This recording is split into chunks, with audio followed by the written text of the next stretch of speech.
కూటమి ప్రభుత్వం వచ్చి ఏడాది అవుతుంది. ప్రభుత్వం పనితీరు ఎలా ఉందనుకుంటున్నారు? సార్ ప్రస్తుతానికైతే ఏం కనబడలే. ప్రభుత్వం పనితీరు అయితే బాగానే ఉంది, పరిపాలన అంతా బాగానే ఉంది. బాగుంది, చాలా బాగుంది. జగన్ గారి ప్రభుత్వానికి ఈ ప్రభుత్వానికి పోల్చుకుంటే కనుక చాలా బాగుంది సార్. చాలా బాగుందండి. బాగానే ఉందండి. ఖచ్చితంగా బాగానే ఉందండి.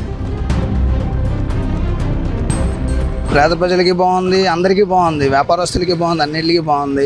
బాగుందండి, చాలా బాగుంది సార్, బాగానే ఉంది. నరకాసుర పాలన పోయి స్వచ్ఛమైన శ్రీరాముడి పాలన వచ్చినట్టుగా అనిపిస్తుంది. ప్రజలకు ఏం కావాలో ఈవేళ కూటమి ప్రభుత్వం నిర్వహిస్తుంది. చాలా బాగుంది. రేషన్ బొల్ల మీద ఇస్తే అప్పుడు చాలా మందికి అందేది కాదు. ఇప్పుడు అందరు ప్రతి ఒక్కరికి రేషన్ దొరుకుతుంది. ఈ వ్యాన్ తీసేసి రేషన్ కూడా ఇవ్వడం కూడా దానివల్ల అయితే ఏ ప్రాబ్లం లేదు.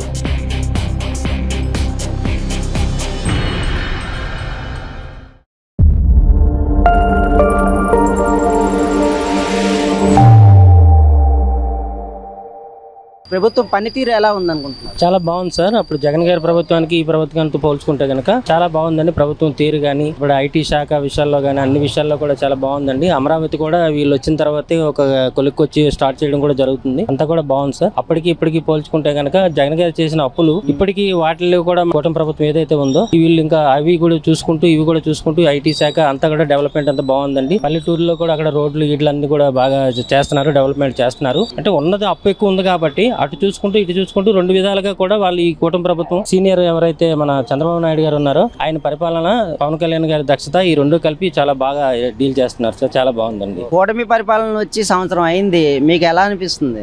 కూటమి ఇచ్చిన తర్వాత పాలన బాగానే ఉంది. చాలా వరకు రోడ్లు అవి బాగా వేస్తున్నారు. ఇంతకుముందు రోడ్లు అనేవి అద్దానం ఉండేది. తర్వాత ఇప్పుడు మనకి మెయిన్గా ప్రధానం చెప్పుకుంటే రేషన్ బొల్ల మీద ఇస్తే అప్పుడు చాలా మందికి అందేది కాదు. ఇప్పుడు అందరు ప్రతి ఒక్కరికి రేషన్ దొరుకుతుంది. ఎందుకంటే వాళ్ళు కంపల్సరీ డిపో దగ్గర నుంచి ఇవ్వాలి కాబట్టి. ఇంతకుముందు రేషన్ పాలు ఉన్నప్పుడు చాలా మంది ఇబ్బంది పడేవారు. మాకు రేషన్ అందలేదు, మేము వచ్చిన టైం బండి ఉండేది కాదు, ఇలా ప్రాబ్లమ్స్ ఉండేది. ఇప్పుడు ఆ ప్రాబ్లం లేకుండా సమస్యని పరిష్కరించారు కూటమి ప్రభుత్వం. అలాగే స్కీమ్లు ఇవ్వలేదు చాలా మంది అంటారు, కానీ ఒకటి అమలు చేస్తున్నారు. ఎందుకంటే బడ్జెట్ సరిపోవాలి కదా, అన్ని స్కీములు ఒకసారి అవ్వాలంటే. ఆ బడ్జెట్ సరిపోలే, దానికి కొంత బడ్జెట్ కేటాయించి స్కీమ్ అమలు చేయాలి. చాలా మంది వచ్చింది ప్రభుత్వం మాకు స్కీమ్లు ఇవ్వలేదు, స్కీమ్లు ఆలోచిస్తున్నారు, కానీ ధరలు చాలా వరకు పెరగకుండా నియంత్రించారు కూటమి వాళ్ళు. గత ప్రభుత్వం మీద పోల్చుకుంటే ఈ ప్రభుత్వం ధరలు చాలా వరకు మెరుగు. ఎందుకంటారా, గత ప్రభుత్వంలో చాలా ధరలు చెల్లించి ప్రతి ఇంటికి కూడా ఇవి ఖర్చు ఉండేది. ప్రస్తుతానికైతే ధరలు కొద్దిగా స్థిరకంగా ఉన్నాయి, పెరగకుండా. అది పేదవాడు సంతోషించాలి. ఎందుకంటే ధర అనేది పేదవాడికి తిండి దొరకాలంటే ధరలు స్థిరంగా ఉంటేనే పేదవాడు ఏదైనా కొనుక్కొని తినగలడు. ఏదో పథకం ఇచ్చి ధరలు ఎప్పుడైతే పెంచేస్తే ఆ డబ్బులు ఇటుపక్క వచ్చింది 100 రూపాయలు అయితే అటుపక్క పోయింది 200 అయితే ఇంకా పేదవాడు ఎలా బతుకుతాడు? పథకం కంటే నా ఉద్దేశం ఏంటంటే ధరల స్థిరీకరణ.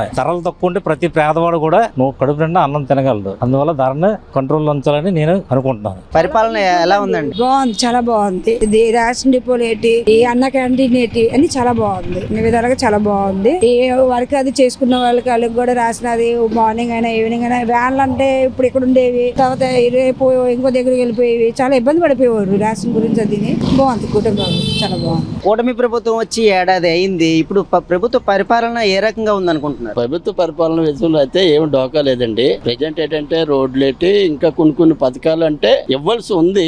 అదే ప్రభుత్వం కొంచెం చాలా ఇబ్బందుల్లో ఉంది కాబట్టి ఒకటి వాళ్ళు చేసుకెళ్తున్నారు. ప్రజెంట్ అయితే ప్రాబ్లం అంటే ఏమి లేదు. తర్వాత ఈ వ్యాన్ తీసేసి రేషన్ కూడా ఇవ్వడం కూడా మనకి బడ్జెట్ పరంగా మనకి అమౌంట్ మిగులుతుంది. ఏ టైం కావాలితే ఆ టైం సౌకర్యంగా దొరుకుతుంది. దానివల్ల అయితే ఏ ప్రాబ్లం లేదు. కూటమి ప్రభుత్వం వచ్చి ఏడాది అవుతుంది. ప్రభుత్వం పనితీరు ఎలా ఉందనుకుంటున్నారు? అంటే ప్రభుత్వం వచ్చి ఇంకా 1 year అవుతుంది. లాస్ట్ గవర్నమెంట్ వల్ల చాలా ఇబ్బందులు పడ్డాం రాష్ట్రం మొత్తం. ఇంకా 1 year అయింది కాబట్టి మనం ఇంకా ఆలోచించుకునే టైం ఇవ్వాల్సిందే. ఇంకా 1 year అయింది. 1 year లో మనకు జరగాల్సినవి జరిగే కొన్ని టైం పడుతుంది. ఇప్పుడు అంటే టైం అవ్వదు కదా. ఎందుకంటే లాస్ట్ 5 సంవత్సరాలు జనం అంత ఇబ్బంది పడ్డారు, సోమరపోతులు చేశారు, అన్ని జరిగాయి. మరి ప్రభుత్వం వచ్చిన తర్వాత చేయాలి. ఎందుకంటే లాస్ట్ ప్రభుత్వం ఏం చేసింది, డబ్బులు ఇచ్చిన తప్ప ఏం చేయలేదు. కానీ ప్రభుత్వం చేసి పని కల్పించాలండి. ఎప్పుడైనా ఫస్ట్ ప్రజలకు పని కల్పించాలి. పని కల్పిస్తే వాళ్ళకి ఒక డబ్బుల వాల్యూ అర్థం అవుతుంది. నువ్వు నెలకు 10,000 ఇచ్చేస్తాను, సంవత్సరం 10,000 ఇచ్చేస్తాను, అది కాదు కదండి. కష్టపడే పరిస్థితి 1000 రూపాయలు అది వేరు కష్టపడే మనిషికి. ఇప్పుడు 10,000 ఇచ్చేస్తాను అంటే కాదు కదా, ఇంటి రేషన్ ఇచ్చేస్తాను అన్ని కరెక్ట్ కాదు కదా. కుటుంబ ప్రభుత్వం వచ్చింది కాదంటలేదు. ప్రతిదానికి టైం ఉంటుంది, కొంచెం టైం. ప్రతిదానికి కూడా నెగిటివ్ ఉంటుంది, పాజిటివ్ ఉంటుందండి. కాదు ఇప్పుడు ఉన్న పరిస్థితుల్లో మనం కొంచెం పాజిటివ్ పాయింట్స్ చూసుకోవాలి. ఎందుకంటే ఎందుకంటే రాష్ట్ర పరిస్థితి ఆర్థిక పరిస్థితి కూడా అంతంత మాత్రమే. నేను కూడా ఇక్కడ ఉండలేక హైదరాబాద్ లో ఉంటున్నాను, పరిస్థితులు బాగాలే కదండి. మన రాష్ట్రం బాగుంటే నేను ఇక్కడికి వస్తాను కదా. ఇప్పుడు నేను హైదరాబాద్ నుండి అక్కడ ట్యాక్స్ పే చేసి నా రాష్ట్రం కోసం ట్యాక్స్ పే చేసుకోవచ్చు కదా. అందుకోసమే ప్రభుత్వం అయితే బాగుంటది అని నేను కోరుకుంటున్నాను. ఎందుకంటే చంద్రబాబు నాయుడు అనుభవం ఉన్న వ్యక్తి, దాని ప్రత్యేక సలహా హైదరాబాద్ అండి. ఎందుకంటే మేము చూస్తున్నాం కాబట్టి, అంత అభివృద్ధి కూడా మేము చూస్తున్నాం కాబట్టి. అంటే హైదరాబాద్ ఇప్పుడు ఆంధ్ర రాష్ట్రం అమరావతిని పోల్చలేము ఇప్పుడే, కానీ ఫ్యూచర్ లో అయితే మనం దానికి తగ్గట్టు ఉంటామండి. అది మాత్రం వాస్తవం అండి. కూటమి ప్రభుత్వం వచ్చి సంవత్సరం పూర్తవుతుంది, ఎలా ఉంది పరిపాలన? చాలా బాగుందండి, ప్రజలందరికీ అనుకూలంగా ఉంది. చాలా సక్రమైన అన్ని విషయాల్లోనూ చాలా జాగ్రత్తగా మరి ప్రభుత్వం ఇచ్చేస్తుంది. అలాగే ఇప్పుడు రేషన్ షాపులు కూడా ఇటువరకు ప్రజలు కూలి పనులకు వెళ్ళకుండా దానికోసం పడి కాపులు కాసి పరుగులెట్టి పనులు మానేసి వాటి వెనకాల ఉండేవారండి. ఇప్పుడైతే ఎప్పుడు నచ్చితే అప్పుడు తెచ్చుకోవచ్చు. ఎందుకంటే 15 రోజులు టైం ఇచ్చారు కాబట్టి 15 రోజుల్లో కూలికి వెళ్ళాడు సాయంత్రం లేకపోతే వాడికి ఎప్పుడు వీలైతే అప్పుడు తెచ్చుకోవడానికి అవకాశం మంచిగా గవర్నమెంట్ చాలా తొందరగా దీన్ని మేలుకొని చాలా తొందరగా పనిచేసిందని దాన్ని బట్టి మరి ప్రభుత్వం వారికి ధన్యవాదాలు చెల్లిస్తున్నాం. కూటమి ప్రభుత్వం వచ్చి సంవత్సరం పూర్తయిందమ్మా, ఎలా అనిపిస్తుంది? కూటమి ప్రభుత్వం చేసిన పరిపాలన ఎలా ఉంది? బాగానే ఉందండి, కానీ రేషన్ కి మాత్రం చాలా ట్రబుల్ పడిపోయేవారు అండి. ఇప్పుడు ఏ బాధ లేకుండా రేషన్ డిపోలో తెచ్చుకుంటున్నాము. నిలబడలేక పనులకి పాటలకి మానుకొని ఇలా చేసుకునేవారు. బాగానే ఉంది. దీపం పథకం అన్నారు సార్, డబ్బులు పడతానే అన్నారు, డబ్బులు పడలేదు, మరి అదే తెలియట్లేదు. ప్రభుత్వం వచ్చి 1 year అవుతుంది, ప్రభుత్వం పనితీరు ఎలా ఉంది అనుకుంటున్నారు? ప్రభుత్వం పనితీరు అయితే బాగానే ఉంది. అది తర్వాత కుటుంబాలకి రోడ్డు మీద వ్యాపారస్తులకి కొద్దిగా ఇబ్బంది పెడుతున్నారు. రేషన్ డిపోల గురించి అంటే ఇప్పుడు బళ్ళు వచ్చి మేము డ్యూటీలకు వెళ్ళిపోయే ఆయన వచ్చి బళ్ళు పెడితే రేషన్ డిపో ఆ డ్యూటీలు మానుకొని మేము లైన్లో ఉండలేము. డిపో అనుకోండి 10 నిమిషాలు అటు ఇటు మేము వచ్చి మేము ఇచ్చేసుకోగలం. కూటమి ప్రభుత్వం వచ్చాక బాగానే ఉంది. మాకు అండగా సపోర్ట్గా ఉంటే అందరూ మనకి కావాలి. ప్రభుత్వం వచ్చి ఏడాది అవుతుంది, ప్రభుత్వ పరిపాలన ఏ రకంగా ఉంది అనుకుంటున్నారు? పరిపాలన అంతా బాగానే ఉంది, ప్రస్తుతానికి ఎంత జరుగుతుంది. మరి జగన్ గారు చేసిన అప్పుల వల్ల కొంచెం డెవలప్ పథకాలన్నీ అందుకుంటాయి. దాని వల్ల ఏంటంటే కొంచెం రేషన్ కూడా ఇబ్బందిగా ఉండేది. ఇప్పుడు ఇలా డిపోలకి ఇచ్చిన వల్ల పరిశుభ్రంగా ఉంటున్నాయి, నీట్ గా అందరికీ అందుతున్నాయి. దాని వల్ల వ్యాన్ వల్ల ఇబ్బంది తప్ప ఎప్పుడు వస్తుందో ఎప్పుడు ఉంటుందో వెయిటింగ్ చేసుకుని మనుషులు 5-6 గంటల సేపు వ్యాన్ దగ్గరే వెయిటింగ్ లో ఉండేవారు. ఇప్పుడు ఏంటంటే మనకి ఏ టైం వీలవుతే ఆ టైంలో వచ్చి తీసుకోవడానికి ఫ్రీగా ఉంటుంది. దీనివల్ల మంచి నిర్ణయమే తీసుకుంది గవర్నమెంట్. దీనివల్ల ప్రాబ్లం ఏం లేదు. బియ్యం రేషన్ డిపో వాళ్ళు శుభ్రంగా అందిస్తున్నారు డీలర్లు. కావాలంటే ఒక 5 నెలలు చూసుకోండి, ఆ తర్వాత మీకు కనిపిస్తే అప్పుడు మీరు మార్పు. అభివృద్ధి అయితే సూపర్ గా ఉంది. చూస్తాం. కూటమి పరిపాలన వచ్చి 1 year అవుతుంది, ఎలా అనిపిస్తుంది మీకు? పరిపాలన ఏ రకంగా ఉందంటే? చంద్రబాబు గారు వచ్చిన తర్వాత అయితే చాలా బాగుంది. చంద్రబాబు వచ్చింది బాగుంది. నెక్స్ట్ ఇంకా అప్పుడైతే వైసీపీ ఉన్నప్పుడు జనాలు ఇబ్బంది పడిపోయి చాలా ఇబ్బందులు పడి జీతాలు రాక ఏం రాక నానా ఇబ్బందులు పడుకుండేవాళ్ళు. ఇప్పుడు టీడీపీ వచ్చిన తర్వాత మంత్లీ జీతాలు వచ్చేసి పేద ప్రజలకి మంచి అవకాశాలు ఇచ్చేసి అలా అయిపోయిన తర్వాత జీతాలు పెంచి రోజు ఏదో పని ఉన్నట్లు చేసి చంద్రబాబు నాయుడు గారు అలా చేసుకొని చాలా బాగుంది కూడా. ఇప్పుడు పేద ప్రజలకి బాగుంది, అందరికీ బాగుంది, వ్యాపారస్తులకి బాగుంది, అన్నింటికి బాగుంది. మనం అనుకున్న డబ్బులు వస్తున్నాయి, అంతా బాగుంది. భగవంతుడి దయ వల్ల మళ్ళీ ఈయన రావాలి, మళ్ళీ ఈయన వచ్చేటట్లు ఉండాలి. ఈయన వచ్చి జనాలందరికీ ఇలాగే న్యాయం చేయాలని చెప్పి కోరుకుంటున్నాను సార్. కూటమి ప్రభుత్వం వచ్చి సంవత్సరం అయింది, ఎలా ఉంది పరిపాలన? బాగుందండి. చంద్రబాబు నాయుడు గారు ఇప్పుడు వచ్చి మాకు పథకం అందలేదు, అమ్మఒడి ఇంకా పెట్టారని రాలేదని చెప్పారు, వస్తే ఇంకా బాగుంటుంది. కూటమి పరిపాలన వచ్చి సంవత్సరం పూర్తవుతుంది, మీకు ఏమనిపిస్తుంది? ఖచ్చితంగా బాగానే ఉందండి. వినాలంటే కొద్దిగా అదొక లెక్కలా ఉండేది. మనకి కొన్ని పనులు అవుతున్నాయి. ఇప్పుడు రాజధాని ఇదని అదేనే అవుతుందని అదే సద్దా, ఇంకేం కాదు. మనకి ఎవరు చేసింది ఏం లేదు. మరి గత ప్రభుత్వం జగన్మోహన్ రెడ్డి గారి పరిపాలన బాగుందా? ఇప్పుడు అతని పరిపాలన అంటే అతనిది ఒక లెక్క, ఇతనిది ఒక లెక్క. అభివృద్ధి పనులు అవుతున్నాయి. ఇప్పుడు దాన్ని 3 రాజధానులు అనడమే కానీ పనులు చేయలేదు కదా. 3 రాజధానులు అనుకోవడమే కానీ పనులు అవ్వలేదు కదా. 3 రాజధానులు అన్నాడు, 3 దానిలో ఎక్కడ కట్టాడా? ఏం కట్టలేదు. ఏదో ఒక పని అవుతుంది కదా. ప్రభుత్వం వచ్చి 1 year అవుతుంది, కూటమి ప్రభుత్వం, ఎలా అనిపిస్తుంది మీకు? చాలా బాగుంది సార్. రేషన్ మాత్రం డిపోలు ఇస్తున్నారు. ఈ గొడవ కాడ వెళ్ళే వాళ్ళం లైన్ కాసి ఇచ్చేవారు కాదు. ఒక రోజు బియ్యం వచ్చి 2వ బియ్యం లేవనేసారు. ఇప్పుడు మాత్రం బియ్యం మాత్రం ఇస్తున్నారు సార్. ప్రభుత్వ పరిపాలన ఏ రకంగా ఉందంట? ఇంక చెప్పలేము సార్. ఇంకా 1 year కదా అయింది ప్రభుత్వం సార్. ఏం చెప్తాం, ఎవరి విలువలు వాళ్ళే కాపాడుకుంటారు. మీ విలువ మీరు కాపాడు, నా విలువ మా రాజుగారి విలువ కాపాడుకుంటారు. హద్దులు దాటరు కదా. ఇంకా మా ప్రభుత్వం రావాలి వాళ్ళు అనుకుంటారు. జగన్ ఏమంటాడు, ఇంక మా ప్రభుత్వం వస్తుంది అలా అనుకుంటాడు. ఎవరు ఆశ వాళ్ళదే.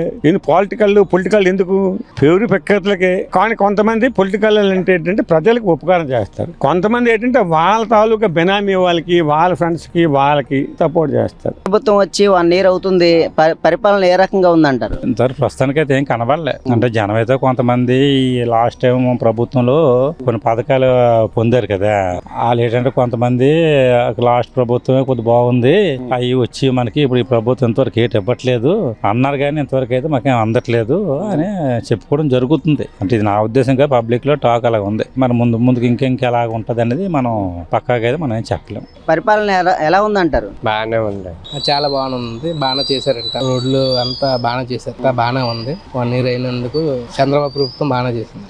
బాగానే అనిపిస్తుంది. బానే ఉందా? బాగానే ఉందండి. బళ్ళు తీసడం మరీ బాగుంది. ఇక్కడ పెట్టడం, ఈ బళ్ళు వస్తే ఏటి రోడ్డు ఖాళీ ఉండవు, చెయ్యవు, విపరీతమైన ఇబ్బంది అయిపోయింది. ప్రతి సంవత్సరం దీపావళి చేసుకున్నట్టుగా నరకాసురుడిని హతమారిస్తే ఎలా ఉంటుందో అలా అనిపిస్తుంది. నరకాసురు పాలన పోయి స్వచ్ఛమైన శ్రీరాముడి పాలన వచ్చినట్టుగా అనిపిస్తుంది. మరి పరిపాలన ఏ రకంగా ఉందంటారు? పరిపాలన అయితే సాఫ్ట్ గా సాగుతుంది, ఎటువంటి వైలెన్స్ లేదు. పరిపాలన తీసుకెళ్తుంది తప్ప ఎటువంటి కాంట్రవర్సీ లేదు. చాలా చక్కగా హ్యాపీగా ఉంది. పరిపాలన ఏ రకంగా ఉందంటారు? పరిపాలన అయితే ఈ రోజు ప్రజలందరూ గమనిస్తున్నారండి. గతంలో అయితే రోడ్లు నిర్వీణ్యం అయిపోయి గత ప్రభుత్వం అస్సలు అభివృద్ధి మీద దృష్టి సాధించలేదు. ప్రజల్ని గాలికి వదిలేశారు. ఏదో సంక్షేమ పథకాలు ఇస్తున్నా ఇదిలో ఉన్నారు తప్ప మిగతా రాష్ట్రాన్ని అయితే మటుకి, అమరావతిని అయితేనేమి, ఏ విషయం మీద అభివృద్ధి మీద అయితే మటుకి కూసంత కూడా దృష్టి సాధించకుండా పరిపాలన సాగించారు. ప్రజలను చాలా ఇబ్బంది పెట్టారు. దానికి నిదర్శనమే ఈ 11 సీట్లకి పరిమితం అవడం వైసీపీ గవర్నమెంట్. అత్యధిక మెజారిటీతో రాష్ట్ర వ్యాప్తంగా ప్రతి నాయకులు కూడా అత్యంత మెజారిటీతో గెలవడానికి కారణం కూడా ఇటువంటి వైఫల్యాల కారణమని ప్రజలందరూ భావిస్తున్నాం. మేము కూడా భావిస్తున్నాము. కూటమి ప్రభుత్వం ఉంది. రోడ్లు ఎప్పటి నుంచో చూస్తున్నాం. గిరిజన ప్రాంతాల వాసులైతే డోలీల మోతలతోని వెళ్ళి అటువంటి సమస్యలు మూల ఉన్న సమస్యలు కూడా వడికిపుచ్చుకొని పవన్ కళ్యాణ్ గారు వారి దగ్గరికి వెళ్ళి వారి సమస్యల్ని పరిష్కరించడం, వాటి మీద దృష్టి సాధించడం, ప్రతి చోట గ్రామాల్లో రోడ్లు వేయాలనే ఆలోచన, పశువులకి దారి పొడుగున నీళ్లు అందించాలని, నోరులేని జీవులకి అందించాలని నీళ్లు అందించే కార్యక్రమం, నీళ్ళ కుండీల కార్యక్రమము, అలాగే వాటర్ ట్యాంకులు అమ్మడం, పరిశుభ్రం మీద అయితే ప్రతి దాని మీద అవగాహన తెలుసుకొని ప్రజలకు ఏం కావాలో ఈవేళ కూటమి ప్రభుత్వం నిర్వహిస్తుంది. సంవత్సరం పూర్తయింది. ఈ పరిపాలన ఏ రకంగా ఉంది అనుకుంటున్నారు? కూటమి ప్రభుత్వం వచ్చి ఈ రోజుతో సంవత్సరం అయిందండి. సో గాడి తప్పిన రాష్ట్రం. మాజీ ముఖ్యమంత్రి ఏదైతే అన్ని శాఖల్లో కూడా తన చెప్పినట్టే జరిగి ప్రతి శాఖను నిర్వీర్యం చేసి రాష్ట్రాన్ని అతిలోగతం చేశాడండి. ఈ రోజు ఏదైతే కూటమి ప్రభుత్వం నాయకులు ఐక్యతగా వీళ్ళు ఈ 1 year లో మొదటి 3 నెలలు ఒక విజన్ తో మంచిగా ఆలోచించి డెవలప్మెంట్ ఏ విధంగా చేయాలి, ఎవరి శాఖ ఎవరు అనేది, ఒక డిప్యూటీ సీఎం గారు ఆయన శాఖ ఆయన కంప్లీట్ చేస్తుంటే, ఒక హోమ్ మినిస్టర్ ఆవిడ శాఖ ఆవిడ ఏంటి అనేది ఆవిడ చూసుకొని, ఒక ముఖ్యమంత్రి గారు ఏ విధంగా ముందుకి రాష్ట్రాన్ని అభివృద్ధి పదంలో నడపాలనేది ఈ కూటమి ప్రభుత్వం చేస్తుందండి. కూటమి పరిపాలన వచ్చి ఏడాది పూర్తయింది. పరిపాలన ఏ రకంగా ఉందనుకుంటున్నారు? లాస్ట్ 5 years వైసీపీ ప్రభుత్వంలో ఒక్క స్టూడెంట్ కూడా ఒక్క జాబ్ కూడా లేదు. లోకేష్ గారు అనేది విద్యాశాఖని ఆ లెవెల్ తీసుకెళ్తున్నారు. నెక్స్ట్ రేపు జూన్ 6వ తారీఖున డిఎస్సి నోటిఫికేషన్. సో ప్రతి కుటుంబానికి ఒక జాబు. మనకు కావాల్సిందేంటి, ప్రతి కుటుంబానికి 18,000, 6,000, 5,000 కాదు, ప్రతి కుటుంబానికి ఒక జాబు. ఆ జాబ్ ఉండడం వల్ల బ్రిటిష్ పరిపాలన లాగా మనం ఒక దగ్గర 10,000 తీసుకుని 5,000 తీసుకోవాల్సిన అవసరం లేదు. ఒక కుటుంబానికి ఒక జాబ్ ఉంటే ఆ కుటుంబాన్ని, ఆ ఫ్యామిలీకి అతను దాత అవుతాడు. సో ఎవరి దగ్గర తీసుకోవాల్సిన అవసరం లేదు. అది మెయిన్ రీజన్. సెకండ్ రీజన్ ఏంటంటే స్టూడెంట్స్ అనేది 6,000 పోస్టులు తీయడం వల్ల 6,000 కుటుంబాలు బాగుపడతాయి. డిప్యూటీ సీఎం గారు పవన్ కళ్యాణ్ గారు అనేది ప్రతి పల్లెటూరులో కూడా ఆ కార్యక్రమాన్ని చాలా విజయవంతంగా ఆయన చూసుకుంటున్నారు. సో ఇక్కడ ఏ శాఖ అంటే ఏంటనేది ఎవరి పరిపాలన వాళ్ళు నీట్ గా సక్రమంగా చేస్తున్నారు. లాస్ట్ 6 years ఒక్క జాబ్ కూడా లేకపోవడం వల్ల స్టూడెంట్స్ అనేది చాలా అంటే అదొక రకమైన డిప్రెషన్ లోకి వెళ్ళిపోయారు. రాగానే 1 year లోపు ఒక కానిస్టేబుల్ నోటిఫికేషన్ కానీ, ఒక డిఎస్సి నోటిఫికేషన్ కానీ, సో చదువుకున్న పిల్లలందరూ హ్యాపీగా ఉన్నారు. సెకండ్ థింగ్ ఏంటంటే ప్రతి ఫ్యామిలీ కూడా ఒక ఇంటికి ఒక జాబ్ వచ్చినా హ్యాపీగా ఫీల్ అవుతారు. సో కూటమి ప్రభుత్వంలో ఎప్పుడు కూడా చంద్రబాబు నాయుడు గారి వల్ల కానీ, మన నారా లోకేష్ వల్ల కానీ, పవన్ కళ్యాణ్ వల్ల నెక్స్ట్ 30 years అనేది కంపల్సరీగా ఈ ప్రభుత్వం నడుస్తుంది.